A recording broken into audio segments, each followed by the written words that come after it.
though I fear my drawings do not do justice to their bizarre intricacy. My colleague, Drive, Edmund Halsey, believes I'm allowing fear and exhaustion to cloud my judgment. He claims I'm seeing patterns where none exist, that these are merely the typical signs of bubonic plague.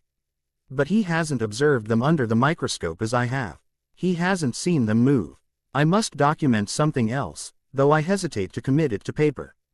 The infected seem to share a common behavior in their final hours. They speak of visions, not the usual fevered hallucinations, but specific, consistent images. They describe vast networks of tunnels, branching endlessly beneath the earth. They whisper about something moving through these passages, something ancient that has been waiting. I tell myself these are merely the ravings of dying minds. Yet each patient describes the same scenes, down to the smallest detail. How can this be? 20th of May, 1665. I have made a terrible discovery. The samples I preserved, they've changed. The fibers have grown, more numerous, forming intricate patterns that seem almost like writing in a language I cannot read.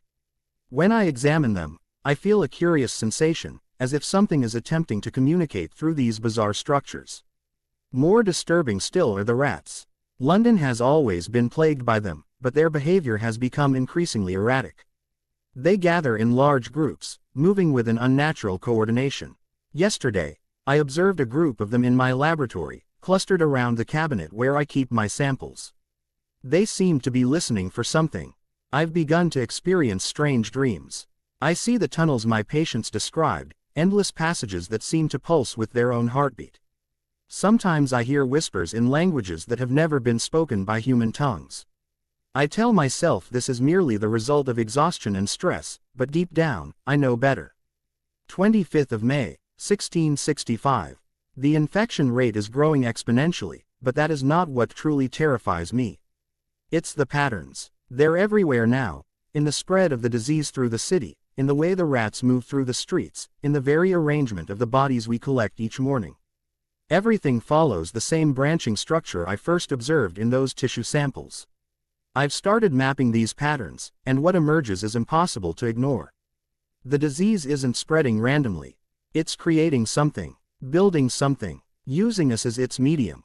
Dr. Halsey visited again today. He seemed troubled by my research, especially my maps and drawings. He suggested I take some time to rest, mentioned that many physicians have been driven to madness by the horrors we witness. But his eyes lingered too long on my samples, and I noticed his hands trembling as he spoke. After he left, I discovered several of my samples were missing. First of